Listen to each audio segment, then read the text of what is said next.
ইস্তেগফার করতেছেন, ইস্তেগফার তো গুনাহ করলে হয়। এই ইস্তেগফার সেই ইস্তেগফার না।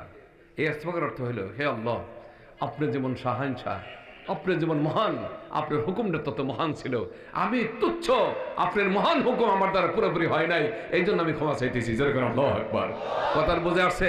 আজকে ক্লিয়ার হয়েছে ইস্তেগফার কেন করেন? বুঝে আসছে? এখানে গুনাহ হয় নাই, কিন্তু আল্লাহ যেমন মহান, আল্লাহর হুকুম তত মহান। আল্লাহর হুকুম মহান হইতে মহান দরকার ছিল, আমি তো অতি তুচ্ছ, আমার যে তুচ্ছ ব্যক্তির পক্ষ থেকে মহান রবের হুকুম আদায় হয় নাই, ত্রুটি হয়েছে, এই জন্য আমি ক্ষমা চাচ্ছি। হে আল্লাহ, আমাকে ক্ষমা করে দেন। কথা ঠিক আছে তো? বুঝাইছে তো কথাটা? এই জন্য ইস্তেগফার করতে হয়। যেরকম আল্লাহু আকবার। আজকে এই ওয়াজ মাহফিল মানে কি? এখানে একটা ক্লাস, এখান থেকে কিছু সবক নিয়ে বাড়ি যেতে হবে। রাজি আছেন ইনশাল্লাহ? কিচ্ছা কাহিনী অনেক জায়গা হয়, এমন এমন অনেক কিছু আদানি পাদানি অনেক কিছু হয়, যাওয়ার সময় কিছুই মনে থাকে না। না না, এটা ওলামাদের শানের খেলাফ। একজন আলেম নায়েবে রাসূল, সে উম্মতকে হেদায়েতের রাস্তা দেখাবে, হেদায়েতের পথ দেখাবে, এটাই হলো তার দায়িত্ব।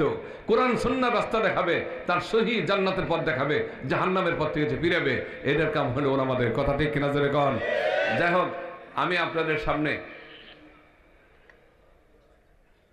এরপরের বক্তারা আছে তো রিজার্ভ রাখতে হবে, আমি বেশি নাই কিন্তু। এই জন্য আমি একাধিক প্রোগ্রাম আমি খুব কম রাখি, কারণ হলে এতে নফস নষ্ট হয়। ওই দিকে খালি যাইতে হয়, ওখানে যাই এত ডাটি বসতে হবে, এটা খুব খারাপ। কিন্তু বিপদে পড়ে আমাদের উপায়ে থাকে না। যেমন আজকে যদি আমার মাতৃভূমি, আমার গ্রামে আমি না আসতাম, এই আমার হাসান সহ যারা আমার কাছে গেছে সবাই কষ্ট পাইত। আমার গ্রামের লোক, কেউ চাচা, কেউ ভাই, কেউ অমুক, হে আমাদের কথা রাখলো না। কথা কন ঠিক কিনা? কিন্তু আমার যে আগেই 12টা বাজে রয়েছে, সেদিকে একবারে কেউ তাকায় না। খারিখা হুজুরে কথা দিয়ে কথা রাখলো না। এই জন্য যা হোক, দোয়া করেন আল্লাহ যেন সুস্থ রাখে। বলেন আমিন। আল্লাহ যেন ঈমানের সাথে বাঁচান। জোরে করে আমিন। আমি আপনাদের সামনে আমি যে কোরআন আয়াতটা পড়েছি আর বুখারী শরীফের হাদিসটার অল্প একটু পড়ছি। হযরত আবু হুরায়রা রাদিয়াল্লাহু তাআলা সেই হাদিসটা বর্ণনা করছেন, অল্প একটু করছি, 3টা অংশ পড়ছি, পারবো না মনে হয়। তো কোরআন আয়াতটা সম্পর্কে আমি, একজন মুমিন, ও মুমিন, একজন মুমিন, ও মুমিন, তুমি যদি জানতা তোমার মর্যাদা কত, সেই মুমিন কখনো এই জিহ্বা দিয়ে মিথ্যা কথা বলতে পারতো না। একজন মুমিন যদি জানতো আমার কত মর্যাদা আমার আল্লাহর কাছে, এই মুমিন চোখ দিয়ে কোনোদিন গুনার দিকে তাকাইতো না। একজন মুমিন যদি জানতো আমার কত মর্যাদা, এ পা দিয়ে গুনার দিকে হাইটে যেত না। একজন মুমিন যদি জানতো আমার মর্যাদা আল্লাহর কাছে কত বেশি, অন্তর দিয়ে সে অন্যায় গুনার কোনো চিন্তা ভাবনাই করতো না। একজন মুমিন যদি জানতো এই আমার মর্যাদা কত, এই হাত দিয়ে কার শরীরে আঘাত করতো না। কিন্তু আমরা করি কিনা? কথা কন না কেন? খালি করি আমার স্বার্থের জন্য, আপন ভাইকে হত্যা করতে পরাও করি না। কথা কন না কেন? আমার স্বার্থের জন্য। তুই আসো, বলো, তোমার সাথে কথা বলা উচিত না, তুমি একবারও দেখা করো, যাও। আচ্ছা, মেহরবানি করে যারা বসতেছেন, শীত আছে আজকে, কথা গত রাতে শীতে আজকে বেশি না একটু, তাতে এক জায়গায় জৈব বসলে গরম লাগে না ঠান্ডা লাগে? একটা হলো ঠান্ডাও কম লাগবে, 2 নম্বর হলো সব বেশি হবে। সুবহানাল্লাহ কন। এই জন্য দয়া করে এখনই মিলে বসতে হবে, কাছাকাছি হয়ে গেছে, আর একটু পরেই আর এরপরে জায়গা থাকবে না। কাজেই দয়া করে সবাই যার যার কাছে একটু বুকের সাথে, একজনের পিঠ আরেকজনের বুক মিলাইলে মজা লাগবে না খারাপ লাগবে? এই জন্য শীতের দিনে ওয়াজ হয়। জোরে করে আল্লাহু আকবার। আমি আমি আমি আমি আমি আপনাদের সামনে কোরআনের যে আয়াত পড়েছি, এই আয়াতটার তর্জমা করতেছি। আমার আল্লাহ বলেন, ইন্নাল্লাযীনা ক্বালু রাব্বুনাল্লাহ সুম্মা ইসতাকামু তাতানাজ্জালু আলাইহিমুল মালায়েকা। এই পর্যন্তই থাক। যেই মুমিন, যেই মানুষটা মুমিন না, যেই মানুষটার জন্ম হওয়ার পরে যখন তিনি রাত বুঝে, শীত বুঝে, গরম বুঝে, অর্থাৎ তার বোঝ শক্তি আল্লাহ দান করছে, প্রাপ্তবয়স্ক হয়েছে, 15 বছর বয়স হয়ে গেছে, এখন সে ভালো মন্দ সব বুঝে। কথা কন। 10 বছরের সময়ও ভালো মন্দ সব বুঝে না। কথা কন। 12 বছরের সময় বুঝে না। এই জন্য পুরুষদের জন্য 15 বছর নির্ধারণ করা হয়েছে। সর্বনিম্ন 15 বছরে পুরুষরা প্রাপ্তবয়স্ক হয়। আল্লাহু আকবার বলেন। আল্লাহ পাক তখন তাকে ভালো মন্দ বোঝার শক্তি দেওয়া দান করেন, সে ভালো মন্দ সব বুঝে। তখন যেই ছেলেটা, যেই লোকটা এইরকম উৎকণ্ঠ বয়সে, সে কি করলো, চিন্তা ভাবনা করে দেখলো আসমান এটা বিশাল, জমিন এরকম এইভাবে বিছিয়ে রাখছে বিশাল, এরকম সাগর যার কুল কিনারে নাই, এরকম পাহাড় যার, আমি উহুদ পাহাড়ের এক পাহাড় থেকে আরেক পাহাড়ে যাইতেছিলাম। পরে আমার এক বন্ধু বলল, কত দূর যাইবা তুমি? যাইতে যাইতে কত দূর তুমি যাইতে পারবা? বেশি দূর যাইতে পারবা না, এটা 17 মাইল লম্বা। দরকার আল্লাহু আকবার। আসসালামু আলাইকুম। ওয়ালাইকুম আসসালাম। জি না না না না, পরে আজকে মাহফিলে এই যে শুরু হইল। আল্লাহ তুমি মাফ করে দাও। ভাইয়ের আমার, বিশাল মিশাল পাহাড়। আপনি যখন সিলেটে যাবেন, সিলেটের হিমালয় থেকে, পর্বত থেকে, ওখান থেকে পাহাড় শুরু হয়েছে। এই পাহাড়টা লম্বা হতে হতে হতে হতে সিলেট শেষ, সুনামগঞ্জ সব শেষ করে সামনের দিকে যায় ওই পাহাড় সিলেটের বর্ডার দিয়ে ময়মনসিংহ নেত্রকোনার শেষ দিয়ে হাওড় এলাকা দিয়ে এই শহর, এই পাথর নাই পাহাড়টা কুমিল্লা ভেদ করে দিয়ে, নোয়াখালী কুমিল্লা ভেদ করে দিয়ে, তারপরে চিটাগাঙ্গের পাশ দিয়ে রাঙ্গামাটি ওখান দিয়ে যায় সরাসরি টেকনাফ যায় পৌঁছে গেছে। এই বিশাল পাহাড় কে বিছেছে? কে দাঁড় করে রাখছে? আমার আল্লাহ বলেন, ওয়াজআলনাল জিবালা আওতাদা।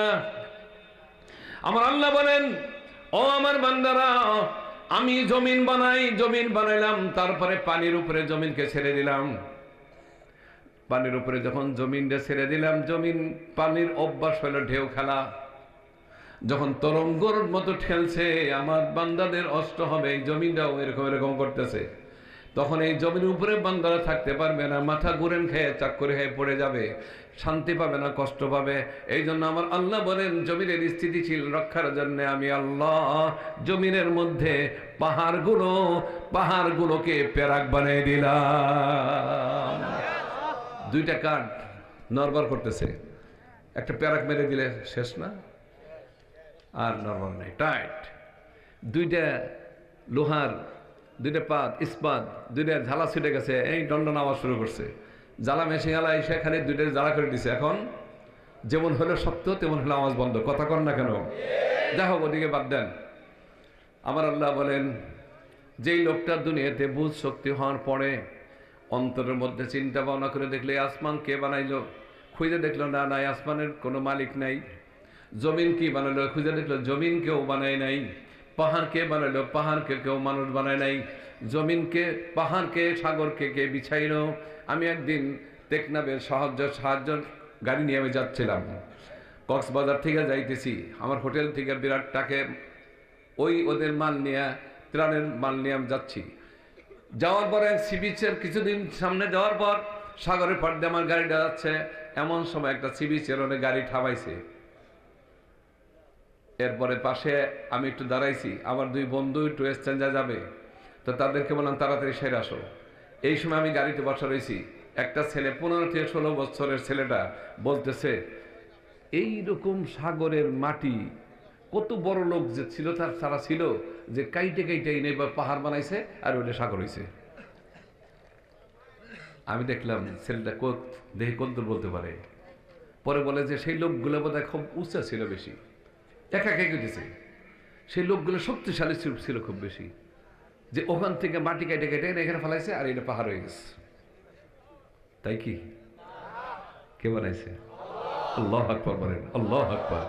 আমাদের এই যে ছোট্ট নদীটা আছে দলেশ্বরী, কত বড় ছিল না, এখন চাপতে চাপতে শেষের পথে। এই নদী বানাইছে কারা? আমাকে কোনো বংশে বানাইছে?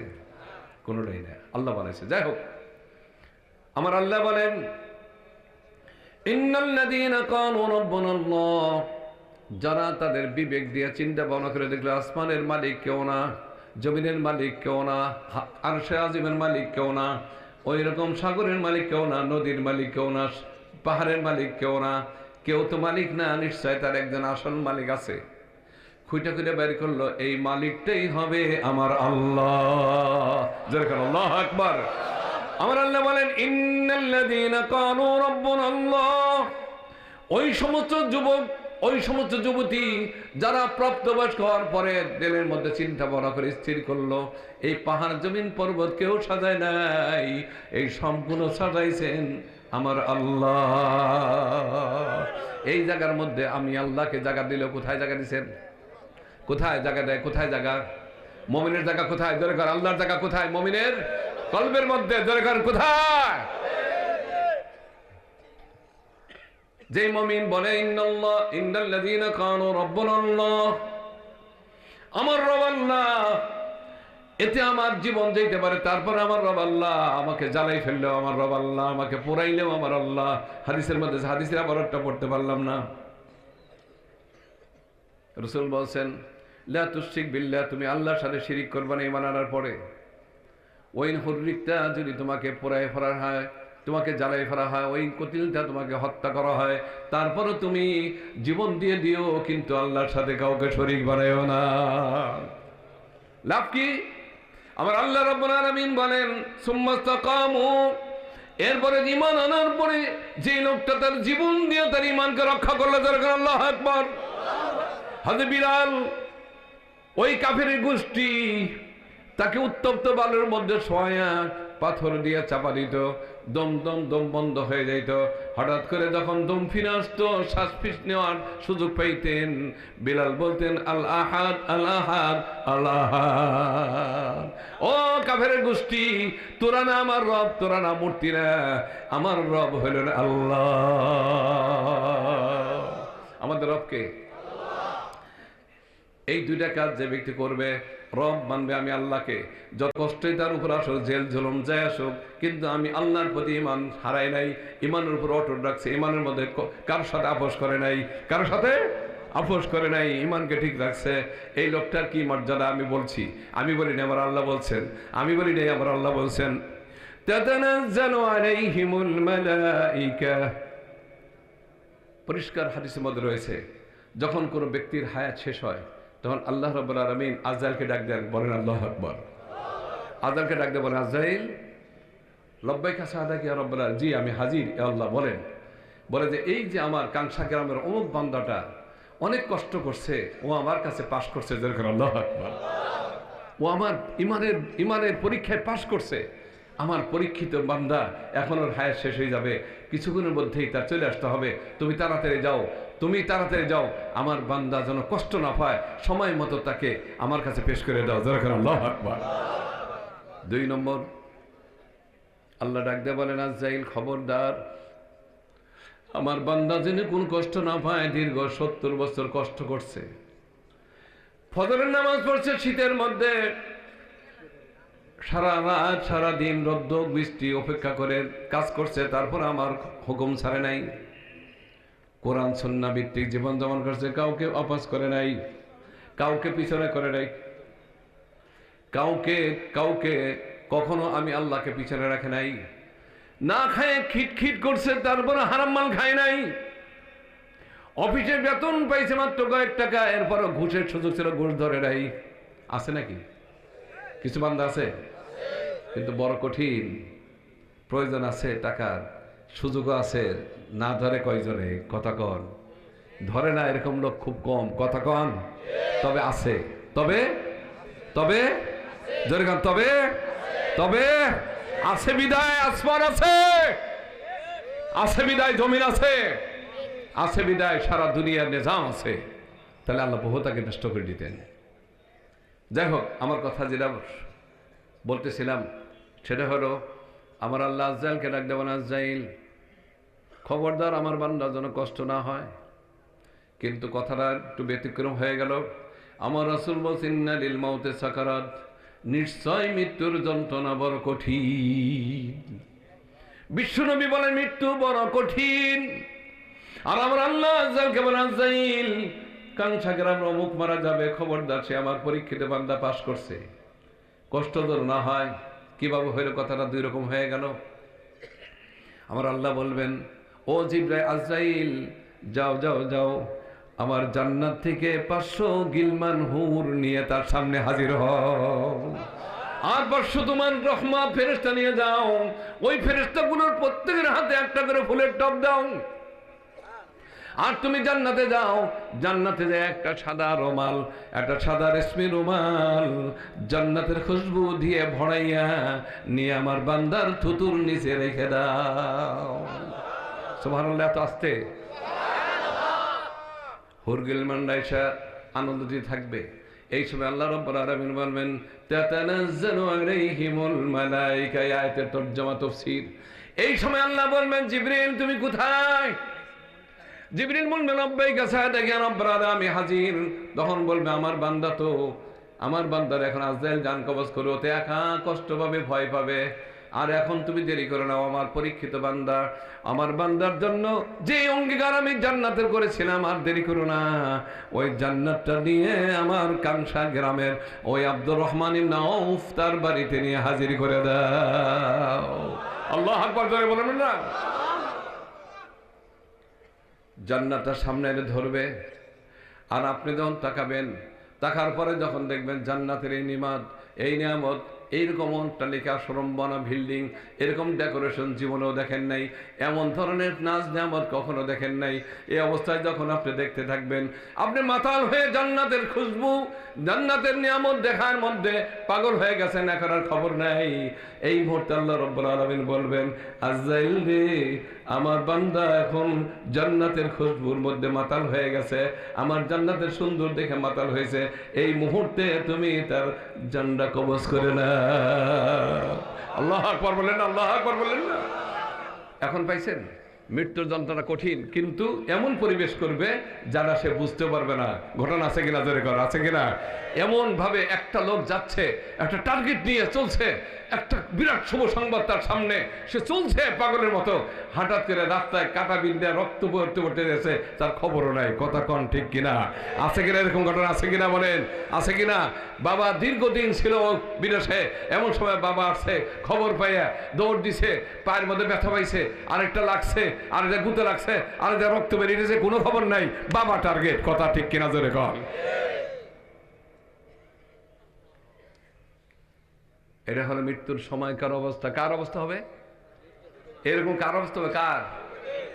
পাপীদের, পাপীদের, নামাজ ছাড়াদের, রোজা ছাড়াদের, পর্দা ছাড়াদের, ঘুষ খায় সেগুলার, হ্যাঁ, দুর্নীতি করে তাদের, দেশ লুইটে ফুইটে খায় তাদের, তাদের নয়। যারা দেশের আমানত রক্ষা করে তাদের জন্য, যারা আল্লাহর হুকুম রক্ষা করে তাদের জন্য, যারা রসুলের আমানত রক্ষা করে তাদের জন্য। হাদিসের মধ্যে আসছে, রাসূল বলেন সাবাতুন ইয়াযুল্লুহুমুল্লাহু ইয়াওমা লা যিল্লা ইল্লা যিল্লুহু, মিনহা রাজুলুন আলিমামুন আদিল ওয়া শাবুন নাশা ইবাদ ওয়া রাজুলুন কলবুহু মুআল্লাকুম বিল মাসজিদ আও বিল মাসাজিদ ওয়া শাবুন নাশা ইবাদাতিল্লাহ। আর যাওয়া গেল না। কিয়ামতের দিন বিশ্ব নবীর বয়ান, প্রত্যেকটা মানুষের এক আধাত উপরে সূর্য থাকবে। কয়েক উপরে? সূর্যের আলো এখন কত দূর? সূর্যটা কত দূরে? কত? 15 কোটি কিলোমিটার। দেখছেন নি কারবারটা? 15 কোটি কিলোমিটার কইছে একজনে। সূর্য এখন কত আছে? না কইছে ঠিক আছে, তার জানা মতো কইছে, ধন্যবাদ তাকে। কিন্তু এই সূর্যটা আমাদের থেকে আছে 9,30,00,000 মতান্তরে 36 লক্ষ মাইল দূরে। আল্লাহু আকবার বলেন না? কয় কোটি? 9 কোটি, 6 কোটি না, 9 কোটি 36 লক্ষ মাইল দূরে আপনার আমার থেকে সূর্যটা। চৈত্র বৈশাখ মাসে যখন রৌদ্র পড়ে কেমন লাগে বলেন না কেন? আষাঢ় শ্রাবণ মাসে রৌদ্র পড়ছে, বাতাস নাই, একদম মরুভূমিতে যে পৌঁছে গেছেন, কোনো দিকে গাছপালা নাই, মগজ গলতেছে না কি করতেছে, সেই কঠিন দিন। এই সেইতে কত কঠিন হবে এই সূর্যটা আল্লাহ পাক সেখান থেকে এনে মাত্র আধাত উপরে সেট করে দিবে। তাপটা বাড়বে না কমবে? জোরে বলেন, তাপ কমবে না বাড়বে? তাপ কমবে না বাড়বে? তাপ কমবে না বাড়বে? সেই সময় বিশ্ব নবীর চোখ দিয়ে পানি গড়ায় গড়ায় পড়ছে। মা আয়েশা বলেছে, আয়েশা রে, কিয়ামতের ময়দান বড় কঠিন। ওই দিন, কিয়ামতের দিন, সূর্য যখন মাথার উপরে চাপা দেওয়া হবে, প্রত্যেকটা মানুষের মগজগুলো বোমের মতো গলে গলে পানি হবে, আর ওই পানির মধ্যে মানুষগুলো সাঁতার কাটবে। কতদিন? কানা মিকদারুহু 50 আলফা সানা, আছে নাকি কোন সময়? কানা মিকদারুহু 50 আলফা সানা। আল্লাহর কোরআন, আল্লাহর কালামে বলে কানা মিকদারুহু, ওই কিয়ামতের সময়ের পরিমাণ হলো 50,000 বছর এইভাবে দাঁড়ায় থাকতে হবে। কত? 50,000 বছরের পরিমাণ জানেন? এই দুনিয়ার 1000 বছরের সমান হলো আখিরাতের একদিন। 1000 বছর সমান সমান একদিন, তারই হবে 50,000 বছর। পারবেন তো? সবাই পারবেন তো? সবাই পারবেন তো? অসুবিধা নেই তো? গুনাহ নামাজ ছেড়ে দিয়েন, গুনাহ যত পারেন করেন, সমস্যা নেই, অনুমতি দিয়ে গেলাম। যদি পারেন সেখানে দাঁড়িয়ে থাকতে করে যান। আর যদি মনে করেন আমার পক্ষে সম্ভব হবে না, আজকে থেকে আল্লাহর হুকুম ছাড়বো না, নিয়ত করেন। কে কে নিয়ত করছি আজকে থেকে আল্লাহর হুকুম ছাড়বো না? যারা বলেন আল্লাহু আকবার, নারায়ে তাকবীর, লিল্লাহি তাকবীর। হাত নামান, আল্লাহ কবুল করবেন, আমিন। ভাইয়ের আমার, বন্ধুরা আমার, ওই দিন ও যুবক, যে যুবকের আজকের মাহফিল করছে, এখানে লেখা আছে না? আমার গ্রামের ও যুব সমাজের উদ্যোগে যুব সমাজ লেখা আছে না? এই যুবকের মধ্যে কেরাকার আছে না? এই যে আছে, এই সব এই যুবকদেরকে বলছি, আমি বলি না, আমার রাসূল বলতেছেন, কিয়ামতের ময়দানে যখন সূর্যের এই গতি হবে, তখন আল্লাহ রাব্বুল আলামিন এই বিপদ থেকে আল্লাহ 7 প্রকারের মানুষকে উদ্ধার করে নিয়ে যাবে। আল্লাহ পাকের আরশে আজিমের ছায়া মঞ্চ তৈরি করে তাদের জায়গা দেওয়া হবে। আল্লাহু আকবার। কয় প্রকার মানুষ? কয় প্রকারের? 2 প্রকারের বলা হবে, আর অন্যরা পারলে পড়বেন, নাহলে আরেকদিন যদি বাইসে থাকি। এক প্রকার হলো ওয়ারাজুলুন কলবুহু মুআল্লাকুম বিল মসজিদ, ওই মানুষটা যার অন্তরের সম্পর্ক মসজিদের সাথে লেগে থাকে। কার সাথে? জোরে কান, কার সাথে? কার সাথে? জোরে কান, কার সাথে? মসজিদ। তাই বলবেন হুজুর তাহলে হাল টাল বন্ধ করে দিয়ে দোকান টোকান চাকরি বন্ধ করে মসজিদের সাথে লাগা রাখবো না, এর অর্থেই না। ফজরের নামাজ পড়ে আল্লাহ কাছে বলছে, আল্লাহ আমার রুজি রোজগার লাগবে, আপনার হুকুম। অফিসে যাব, জমিনে যাব, দোকানে যাব, দৌড়িয়া চলে গেছে দোকানে, অফিসে, আদালতে, আল্লাহর কাছে দোয়া করছে, আল্লাহ জোহরে আযান যখন হবে তার সময় আমাকে মসজিদে আবার আসার তৌফিক দিয়ে দিয়েন। এইভাবে যখন জোহরে আবার নামাজ পড়ে বলল, আল্লাহ এখন আমি মাঠে যাব, আমি দোকানে, অফিসে যাব, আসরের নামাজ পড়ার তৌফিক দিয়েন।